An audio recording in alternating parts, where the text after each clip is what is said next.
Court Sanjay রায়কে দোষী সাব্যস্ত করেছে এবং যেই সেকশনে করা হয়েছে সেটা হচ্ছে section 64 of BNS, section 66 and section 103 of BNS. এবং এটার যে সেন্টেন্সিং পার্টটা সেটা সোমবার দুপুর 12:30 থেকে শুরু হবে। সঞ্জয় রায়কে শেষবারের মতো বলতে দেওয়া হবে এবং সাবসিকুয়েন্টলি তারপরে সেন্টেন্সিং পার্টটা করতে হবে।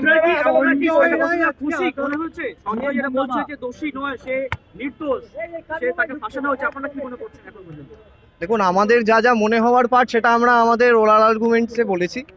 এবার বাকিটা যে জাজমেন্ট বেরোলে আমরা বুঝতে পারবো যে আমাদের যে পার্টে ওরাল আর্গুমেন্ট হয়েছে সেই পার্টগুলো কিভাবে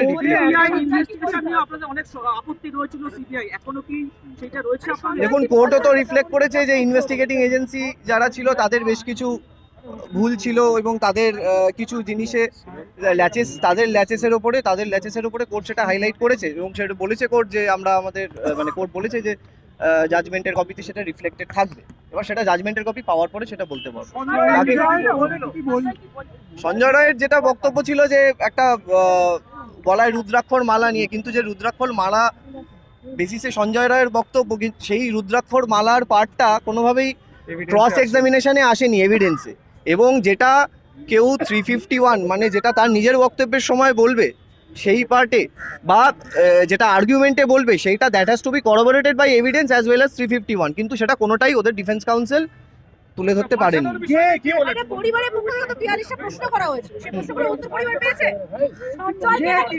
আজকে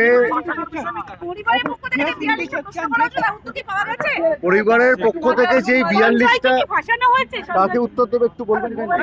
এক এক করে বলছে একজন করে বলুন, তার উত্তরটা আমরা দিয়ে দিচ্ছি।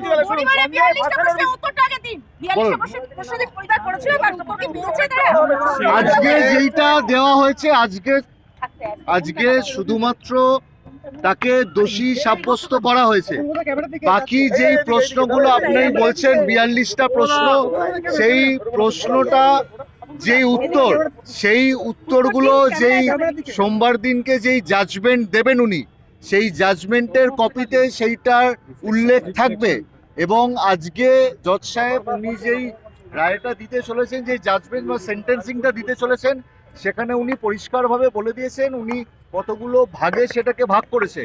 তার মধ্যে একখানা ভাগ রয়েছে যেইখানেতে জজ সাহেব বলেছেন যে যেই প্রশ্নগুলো নির্যাতিতার বাবা মায়ের তরফ থেকে কোর্টের সামনে আমরা আর্গুমেন্টে তুলে ধরেছি, সেইখানে তার উত্তর উনি দিয়েছেন।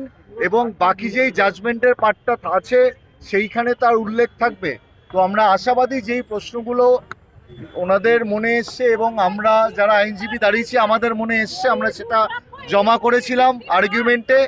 সেই আর্গুমেন্টের উত্তরগুলো ওনার জাজমেন্টে থাকবে এবং উনি সেটা ক্যাটেগরিক্যালি উনি আজকে জানিয়ে দিয়েছেন। আমরা আশাবাদী আমরা সব প্রশ্নের উত্তর পাবো, তখন আপনাদের সেটা জানিয়ে পারবো। শুধু আজকে বলে নয়, প্রথম থেকেই আমি বলে দিচ্ছি, আজকে সঞ্জয়ের বক্তব্য, আমি এই ঘটনার সঙ্গে যুক্ত নই, আমাকে ফাঁসানো হয়েছে এবং প্রচুর লোক আছে যারা ফাঁসিয়েছে, আমি নির্দোষ, আমি কিছু করিনি। এবং ওনার বক্তব্য রয়েছে যে আইএসরা জানেন, আইপিএসরা জানেন।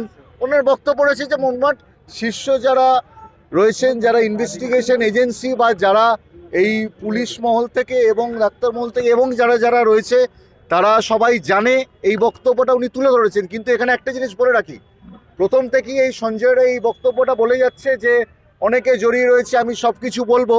ওনাকে 351 বিএনএসএসে যখন বলতে দেওয়া হয়, ওনাকে জজ সাহেব 104টি প্রশ্ন তুলে ধরে। সেই 104টি প্রশ্নের উত্তরের পরে এটা ছাড়াও ওকে বলা হয় তোমার যা বক্তব্য, তুমি কোর্টের কাছে প্রথম দিনকে এসেই বলেছো যে আমি আমার বক্তব্যটা বলতে চাই, আমাকে বলতে দেওয়া হচ্ছে না। তখন জজ সাহেব বলে তুমি এখন আমাকে বলো। তখন এমন কিছু সে বলতে পারেনি যেটাও এতদিন ধরে বলে আসছে, এতদিন ধরে ওনার অভিযোগ যে ওকে ফাঁসানো হয়েছে, সেই মর্মে ওর তরফ থেকে বা ওর আইনজীবীর তরফ থেকে কোনো রকম এভিডেন্স আসেনি যেটা করোবোরেট করে ওনার বক্তব্যকে সাপোর্ট করা যায়।